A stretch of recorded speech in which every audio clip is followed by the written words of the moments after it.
Hello dear students, आज हम poem Amanda को स्टडी करने चल रहे हैं इस वीडियो लेसन में। इसे लिखा है रॉबिन क्लेन ने, जो कि एक ऑस्ट्रेलियन ऑथर हैं और उन्होंने बच्चों पर भी काफ़ी कुछ लिखा है। और इस पोएम की जो थीम है, जो सेंट्रल आइडिया है, उस पर भी मिस क्लेन एक बच्चे की तरफ ध्यान खींचना चाहती हैं कि वो सोचती क्या है। और इस पोएम में एक मैसेज देने की कोशिश की गई है कि पेरेंट्स और बच्चों के बीच में एक अक्सर डिस्कनेक्ट देखने को मिलता है। वो ये है कि पेरेंट्स रिस्पॉन्सिबल पर्सन होते हैं और जो छोटे बच्चे होते हैं वो अपनी फ्रीडम की तरफ ज़्यादा ध्यान देते हैं, केयर फ्री रहना चाहते हैं। और पेरेंट्स भी बच्चों की साइकोलॉजी और उनके सोच के लेवल को इग्नोर करने की कोशिश करते हैं, वहाँ तक पहुँचने की कोशिश नहीं करते हैं। और बच्चों को लगता है कि उनके पेरेंट्स उन्हें टोकते रहते हैं और ये उनकी आज़ादी के लिए खतरा है। वो ये नहीं समझ पाते कि पेरेंट्स अपनी रिस्पॉन्सिबिलिटी को निभा रहे हैं। उन्हें एक बैलेंस बनाना पड़ता है कि बच्चों को कहाँ फ्री छोड़ना है, कहाँ उन्हें क्या सिखाना है, क्या वर्क लेना है। उन्हें तो लगता है कि कार्टून देख रहे हैं तो बंद करो, बहुत हो गया। अच्छा, मोबाइल यहाँ रखो, बहुत देर से गेम खेल रहे हो। अच्छा, खेलना कूदना बंद करो, चलो थोड़ा पढ़ लो। चलो होमवर्क करो, बाद में कर लेंगे। नहीं, अभी करो होमवर्क। चलो चलो नहाओ नहाओ, ठंडी है। अरे तो क्या हो गया, नहाना ज़रूरी है। तो बच्चे समझते हैं कि वो जो चाहते हैं वो कर नहीं पा रहे हैं। उनकी मम्मी बार बार टोकती रहती हैं तो उन्हें अच्छा नहीं लगता। वो केयर फ्री रहना चाहते हैं और माँ बाप अपने सपने को पूरा हुआ देखना चाहते हैं अपने बच्चों में। उन्हें एक आइडियल सिटीजन, एक सक्सेसफुल पर्सन बनाना चाहते हैं। तो इस पोएम को हम दो तरीके से ले सकते हैं। एक तो बहुत ही सॉरी स्टेट ऑफ सिचुएशन हो बच्चों और उनके माता पिता में, यानी हम पेरेंट्स को विलेन की तरह पेश करें और माँ बहुत ज़्यादा डांटती है वैसा शो करें, या हम माँ बच्चों को अपनी रिस्पॉन्सिबिलिटी निभाते हुए जैसे टोकती हम उस तरह से भी पोएम को ले सकते हैं। तो हम यहाँ पे बहुत ही सॉरी स्टेट दोनों के बीच में नहीं प्रोड्यूस करेंगे। और माँ टोकती है एक फ़र्ज़ निभाने के लिए और बच्चे नहीं समझ पाते क्योंकि वो एक बच्चे हैं, वो नहीं जान रहे हैं कि माँ की रिस्पॉन्सिबिलिटी है, वो उन्हें इतना फ्री नहीं छोड़ सकती। तो यही एक डिस्कनेक्ट है जो इस पोएम में है। लेकिन हम आगे बढ़ने से पहले पोएम के स्ट्रक्चर को देख लेते हैं। इस पोएम में रिपीटिशन का बहुत अच्छा खासा प्रयोग हुआ है। जैसे यहाँ पर अमेंडा है, यहाँ पर भी अमेंडा है। इस प्रकार से लगभग हर स्टेंजा में जहाँ पर माँ अपनी बच्ची को टोकती है वहाँ पर लगभग 3 बार अमेंडा का प्रयोग होता है। इसके अलावा भी इस पोएम में ब्यूटी है, वो ये है कि हर स्टेंजा का एक काउंटर पार्ट है। पहला स्टेंजा अगर रियल वर्ल्ड को रिप्रेजेंट करता है, मीन्स कि माँ अपनी बातों को कहती है, तो रियल वर्ल्ड सिनेरियो को रिप्रेजेंट करती है, रिस्पॉन्सिबिलिटी को रिप्रेजेंट करती है, अपनी ड्यूटी को रिप्रेजेंट करती है, वो बच्चों को कितना केयर करती है वो रिप्रेजेंट करती है। लेकिन उसका एक काउंटर पार्ट है जो उसका दूसरा स्टेंजा होता है, वो बच्ची के थॉट्स को, उसके एब्स्ट्रैक्ट वर्ल्ड को, डे ड्रीमिंग को, उसके फैंसी वर्ल्ड को रिप्रेजेंट करता है कि वो विचारों में कैसे खो जाती है। How she gets lost in her own comfort zone, in her own thoughts, जो रियल वर्ल्ड के नहीं है। और एक प्रकार से वो इस तरह के थॉट से स्केप करने की कोशिश करती है रियल सिचुएशन से जो माँ के रूप में नजर आती है। So real world and the fancy world, then real world and the fancy world. और ब्यूटी ये है कि जो रियल वर्ल्ड है वहाँ पर रिपीटिशन है, अमेंडा अमेंडा, मीन्स कि अमेंडा को ही टोका जा रहा है। और जो फैंसी वर्ल्ड है उसमें आपको 3 लाइनें मिलेंगी और अच्छी खासी राइम मिलेगी। She, me, blissfully, street, feet, sweet, इस प्रकार से so much of good rhyming used. और 3 ही लाइनों में उसके इस फैंसी वर्ल्ड को मिस क्लेन शो करती हैं। और माँ अमांडा के पीछे कितनी पड़ी हुई है वो रिपीटिशन जो अमेंडा का है उससे पता चल जाता है। इसके अलावा मेटाफर का भी अच्छा खासा प्रयोग हुआ है और इमेजरी का भी प्रयोग हुआ है। इमेजरी डिपेंड करती है पोएम को पढ़ने वाले सुनने वाले की इमेजिनेशन पे, वो कितना मूव हो रहा है। तो इमेजरी का भी प्रयोग है और जब पोएटिक डिवाइसेस को हम स्टडी करेंगे तो हम बताएंगे। तो आइए पोएम को शुरू करते हैं। Every child feels that she और he is controlled and instructed not to do one thing और अनदर। हर बच्चा ये सोचता है कि उसे किसी न किसी काम से उसके माँ बाप मना करते रहते हैं, जो मैंने अभी कुछ एग्जांपल्स दिए थे। You too may feel that your freedom is curtailed. आप भी सोचते होंगे कि शायद आपकी फ्रीडम में कमी आ जाती है। कर्टेल मीन्स कम कर देना, रिड्यूस कर देना। Write down some of the things you want to do. तो अब यहाँ पर आपको लिस्ट बनाने के लिए कहा जा रहा है कि कौन सी चीज़ें आप करना चाहते हैं, बट योर पेरेंट्स और जो आपके बड़े लोग हैं आपको टोकते रहते हैं, not allowed to do. To read the poem aloud, form pairs, each reading alternate stanzas. तो कम से कम 2 लोग हों, एक माँ के रोल को निभाए और एक बच्ची के रोल को, और आपको एक सरप्राइज़ देखने को मिलेगा। वो मैं यहाँ पे आपके लिए सरप्राइज़ प्रोड्यूस करने की कोशिश करता हूँ। जैसे मैंने कहा था कि हम बहुत ही sorry state of situation show कर सकते हैं अमेंडा उसकी मदर के बीच में। तो माँ अगर डांटे तो इस तरह भी डांट सकती है। Don't bite your nails Amanda, don't hunch your shoulders Amanda, stop that slouching and sit up straight Amanda. और अमेंडा अपने ख्यालों में खोई हुई है। There is a language emerald sea where the sole inhabitant is me, a mermaid drifting blissfully. और हम इस तरह भी कह सकते हैं, don't bite your nails Amanda, don't hunch your shoulders Amanda, stop that slouching and sit up straight Amanda. तो मैं इस दूसरे माँ के रूप को लेके यहाँ पे चलूंगा। तो माँ कहती है, don't bite your nails Amanda, अपने नाखून क्यों चबाती रहती हो Amanda. Don't hunch your shoulders Amanda, stop that slouching and sit up straight. तो हंच और स्लाउचिंग को हम इकट्ठा समझेंगे कि वो अपनी बेटी अमेंडा को कहती है कि ठीक से बैठो, कंधों को आगे झुका क्यों रही हो, कंधों को हल्का से उठाकर आगे स्लाउच क्यों कर रही हो, क्यों झुक रही हो, ठीक से बैठो अमेंडा। लेकिन अमेंडा ध्यान नहीं देती है and she is lost in her own world. There is a language emerald sea, sea हो गया आप जानते हैं सागर या समुद्र जो भी कहिए, और एमराल्ड एक प्रीशियस स्टोन है जो थोड़ा सा ट्रांसपेरेंट ग्रीन कलर में होता है, ग्रीनिश ब्लू कलर में भी होता है। तो सी के रंग को एमराल्ड के कलर से कंपेयर किया गया है। अ लैंग्वेज मीन्स बिना ज़्यादा एनर्जी के प्रयोग किए हुए जो हम स्लोली मूव करते हैं। तो इस प्रकार से समुद्र यानी सागर का जो पानी है वो ग्रीनिश ब्लू है, और क्योंकि उस पर लहरें दिखाई नहीं देती समुद्र के ऊपर अगर वो शांत है, लेकिन फिर भी हल्का हल्का मूव तो कर ही रहा है, तो उसके लिए लैंग्वेज वर्ड का यूज़ यहाँ पर हुआ है। Where the sole inhabitant is me, inhabitant means रहने वाला, dweller who lives, me means मैं, सोल मीन्स अकेला जो कोई आसपास ना हो। तो अपने लॉस्ट वर्ल्ड में वो ये सोच रही है, डे ड्रीमिंग इसे हम कहते हैं, जब आप जागते हुए सपने देखते हैं। और एक प्रकार से डे ड्रीमिंग अपने कंफर्ट जोन में जाने जैसा होता है कि एक तरफ सागर फैला हुआ है, शांत है, लैंग्वेज है, स्लोली मूव कर रहा है, और उसमें मैं अकेली रह रही हूँ, means I am in the sea. और कैसे, अ मर्मेड मीन्स मत्स्य कन्या को कहते हैं, जिसकी बॉडी तो वुमेन की होती है लेकिन उसकी जो टेल होती है वो एक फिश की होती है। Drift means slowly moving here and there, this side और that side. Blissfully means extremely happy condition जो होती है वो ब्लिसफुल कंडीशन होती है। और ऐसा कहा जाता है कि इस तरह की खुशियाँ ईश्वर से हमें गिफ्ट के रूप में मिलती हैं, उसकी वजह से मिलती हैं।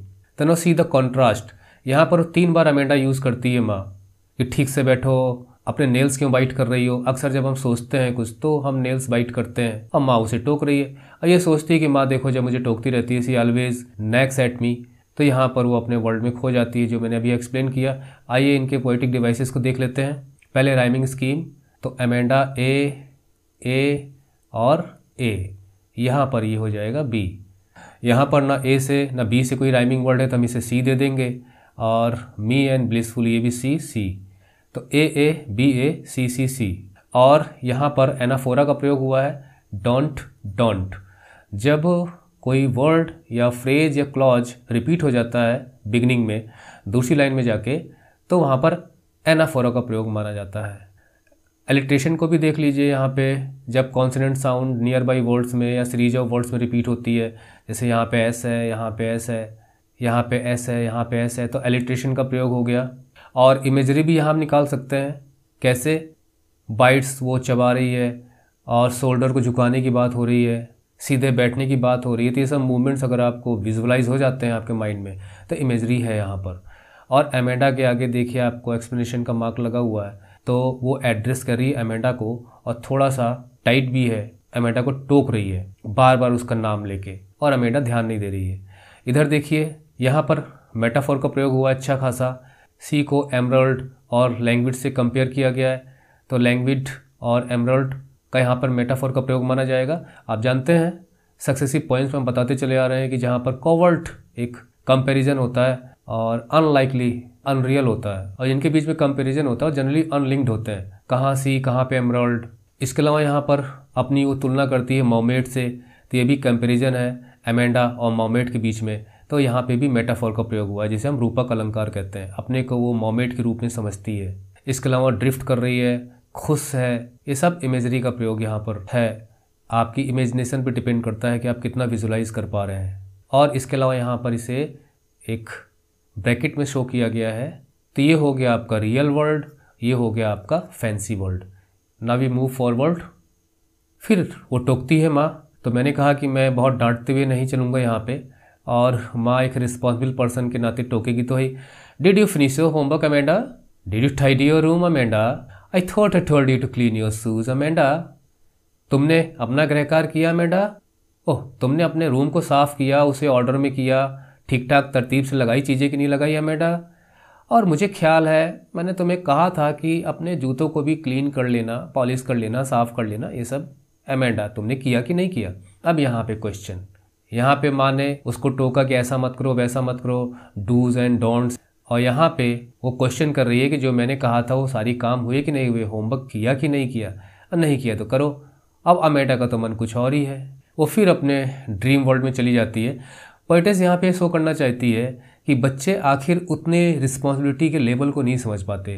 वो तो ये सोचते हैं कि हमारी फ्रीडम कहाँ पे है, हमें तो टोका जा रहा है, हम करना कुछ और चाहते हैं और हमसे करवाया कुछ और जा रहा है। तो यहाँ पे बच्चों की गलती है ना माँ की गलती है, दोनों के बीच में एक डिस्कनेक्ट है।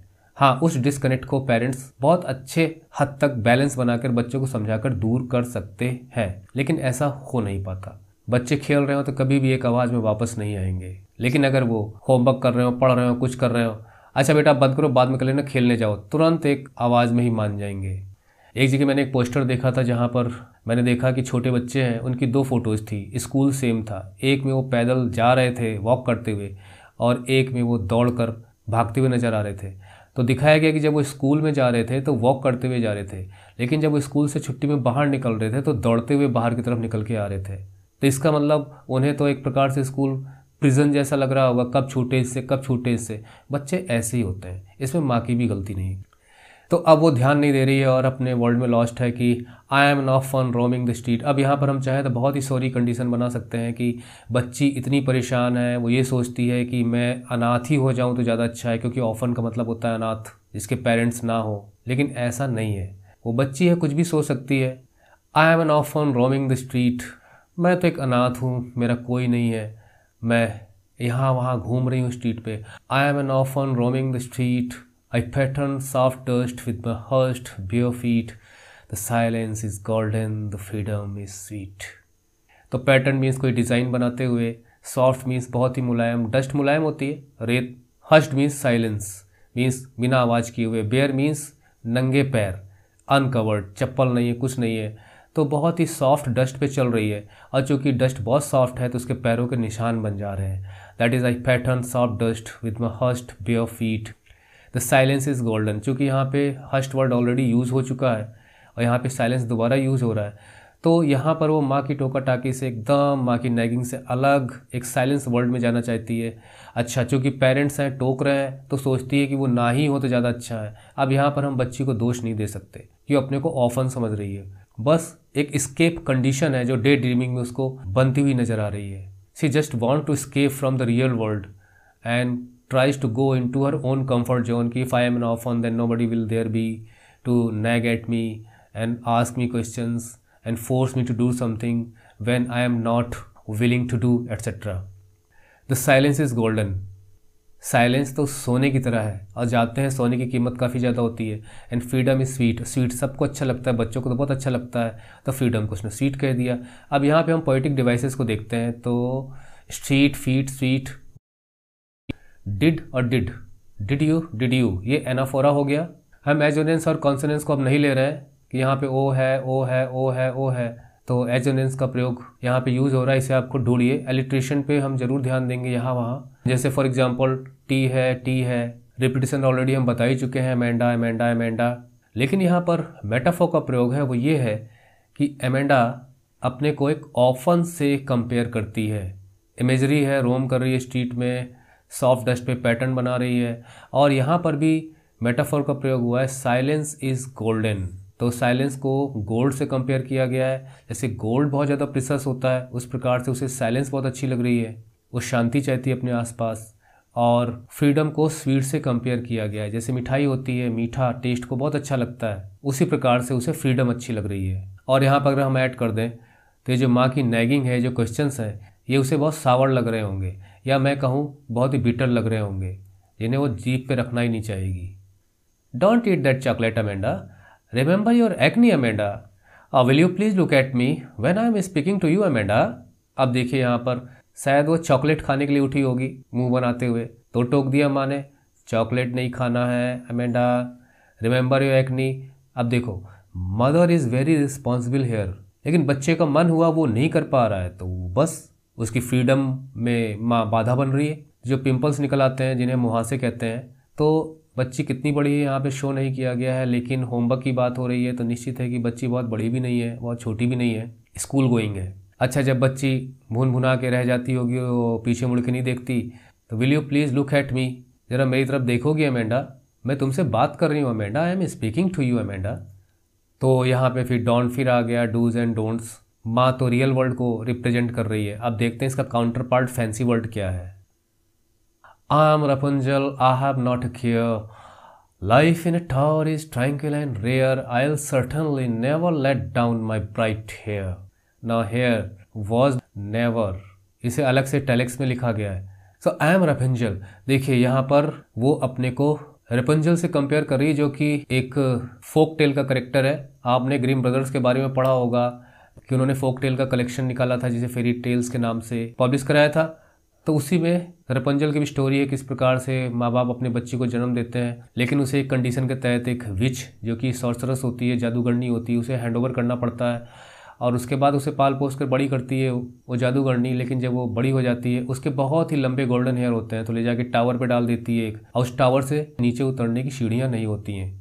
और जब भी ये विच जाती थी तो Rapunzel Rapunzel let down your hair, तो वो अपने बालों को नीचे उतारती थी और उससे चढ़कर वो एक खिड़की थी उसमें टावर में और कुछ नहीं था, वो जाती थी। फिर एक राजकुमार आता है और किस प्रकार से वो रेपुंजल की गाने की आवाज़ सुनता है, लेकिन जब जाता है टावर पे चढ़ने की कोई जगह नहीं होती तो बेचारा वापस चला जाता है। लेकिन वो रोज़ आना आता था तो उसने देखा किस प्रकार से विच आती है, क्या आवाज़ देती है, कैसे चढ़ती है, तो वो उसको फॉलो करता है। फिर गोल्डन हेयर वो नीचे गिराती है तो फर्स्ट टाइम जब उसकी मुलाकात होती है, मिलना जुलना लगा रहता है, एक दिन पकड़ा जाता है तो फिर वो दोनों को पनिश करती है, लेकिन अंत में दोनों मिलते हैं। तो वो है रेपुंजल का करेक्टर। लेकिन यहाँ पे उसने रेपुंजल से कंपेयर क्यों किया?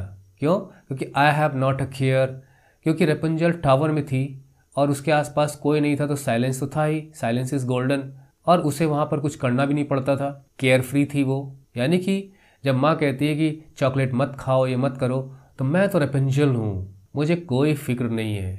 Life in a tower is tranquil rare, यहाँ कितनी शांति है। ट्रैंक्विल मीन्स काम और रेयर मीन्स ऐसी शांति, एटमॉस्फेयर कहाँ मिलता है इतनी जल्दी।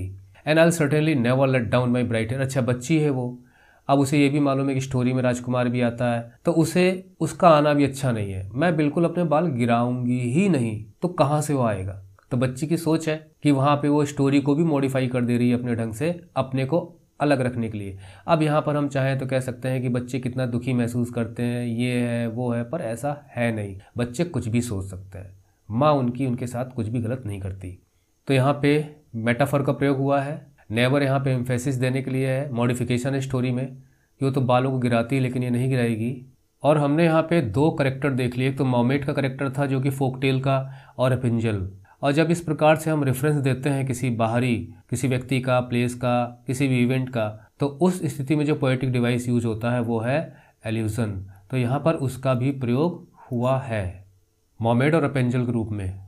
अब जब माँ देखती है कि बच्ची ध्यान ही नहीं दे रही है और मुंह बना रही है तरह तरह का, क्योंकि उसको चॉकलेट खाने से मना किया जाता है, क्वेश्चन पूछे जाते हैं, सो मच ऑफ नेगिंग, तो थोड़ा सा मुंह बना लेती है। तो stop that sulking at once Amanda, you are always so moody Amanda, anyone would think that I nagged at you Amanda. और अगर डांट के कहें तो stop that sulking at once Amanda, you are always so moody Amanda. लेकिन ऐसा नहीं है, stop that sulking at once Amanda, you are always so moody Amanda, anyone would think that I nagged at you Amanda. तो कहती है कि इतना मुंह बनाना, अपसेट होना बंद करो। एट वंस मीन्स कि अचानक इतना टोका टाके के बाद जो उसका मुंह बन जाता है, लटक जाता है, डल सा चेहरा बना लेती है, गुस्सा हो जाती है। तो माँ कहती है कि स्टॉप दैट सल्किंग। जान रही है ना कि ये बच्ची काम से भागने की कोशिश कर रही है, और माँ भी जान रही है कि वो बच्ची क्या चाह रही है, लेकिन माँ एक रिस्पॉन्सिबल पर्सन है यहाँ पे। You are always so moody, तुम कितनी मूडी हो, मीन्स जो मन में आता है वही करना चाहती हो। अमेंडा रिपीटिशन है ये। एनीवन वुड थिंक, अगर कोई आएगा तो देखेगा कि मैं बोल रही हूँ, टोक रही हूँ, और तुम उदास बैठी हुई हो, तो वो सोचेगा आई नैग्ड एट यू, मैं तुम्हें टोकती रहती हूँ, परेशान करती रहती हूँ, ट्रबल करती रहती हूँ, तंग करती रहती हूँ अमेंडा। अब माँ यहाँ पे थोड़ा सा ये भी सोच रही है कि मैं बच्ची को अगर इतना टोकूंगी तो कोई ये नहीं समझ पाएगा कि मैं बच्ची को क्यों टोक रही हूँ। वो तो आके बच्ची से ही सिंपैथाइज करेगा कि बच्ची है, छोड़ो, रहने दो। बाहर वाले ऐसे ही करते हैं, लेकिन जो रिस्पॉन्सिबल है वो ऐसा नहीं कर पाता। बच्चे भी क्या करें, स्कूल में गए तो वहाँ पे टीचर, टीचिंग, घर में माँ, पेरेंट्स हैं तो प्रीचिंग, ये मत करो, वो मत करो। यहाँ टीचर रिस्पॉन्सिबल है, यहाँ माँ रिस्पॉन्सिबल है, और बच्चे हैं कि दोनों से एक जो उनको टोकता है उससे डिस्कनेक्ट रहते हैं। और फ्रीडम में अगर बंधन ना रहे तो फ्रीडम नेगेटिव हो जाती है, जबकि फ्रीडम होनी चाहिए पॉजिटिव। मीन्स कि आप उन्हें फ्री भी छोड़िए लेकिन उनको रिस्पॉन्सिबल भी बनाइए। तो positive freedom is good, negative freedom is not. अब आप यहाँ पे और पोएटिक डिवाइस इलिट्रेशन वगैरह ढूंढते रहिए। एक और मैं बता देता हूँ यहाँ पे, जैसे टावर का टी है, ट्रायंगल का टी है, तो ये इलिट्रेशन का प्रयोग है यहाँ पे। एजोनेंस कॉन्सोनेंस आप ढूंढिए और कमेंट बॉक्स में लिखिए। ये कुछ मीनिंग दिए गए हैं, बाकी मैंने डिस्कस कर दिए हैं यहाँ पर। तो इस प्रकार से ये पोएम ख़त्म होती है। इसका मैसेज हमने शुरू में डिस्कस कर लिया था कि पेरेंट्स को भी बच्चों को समझना चाहिए, और बच्चे नहीं समझ पाते हैं कि पेरेंट्स रिस्पॉन्सिबिलिटी अपनी निभाते हैं, लेकिन वो समझते हैं कि उन्हें हमेशा उनकी फ्रीडम को कर्टेल करने की कोशिश की जाती है। पोएम बहुत ईजी है, होती कुछ लाइन की है, मैसेज बड़ा होता है, और इसे पढ़ने सुनने वाले पे डिपेंड करता है कि उसकी इमेजिनेशन कितनी स्ट्रांग है, वो कितना विजुलाइज कर सकता है पोएम को। तो इस प्रकार से पोएम का एक्सप्लेनेशन यहीं ख़त्म होता है, और आई होप कि आपने भी इन्जॉय किया होगा पोएम को। इसे बहुत ही इनफॉर्मल तरीके से स्टडी करना चाहिए, पढ़ना चाहिए, इन्जॉय करना चाहिए। So thank you for watching the video lesson. See you in the next video lesson. Till then, goodbye, take care.